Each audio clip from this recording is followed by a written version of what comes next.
માણાવદરના મીતડી road પર આવેલ ginning મિલમાં આગ લાગતા કરોડો રૂપિયાનો કપાસ બળી ગયો હોવાનું જાણવા મળે છે.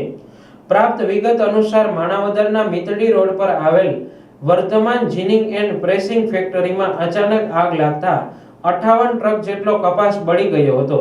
અંદાજે 4 કરોડ જેટલું નુકસાન થયું હોવાનું જાણવા મળી રહ્યું છે. આ ઘટના કયા કારણોસર થઈ તે હજુ સુધી જાણવા મળ્યું નથી.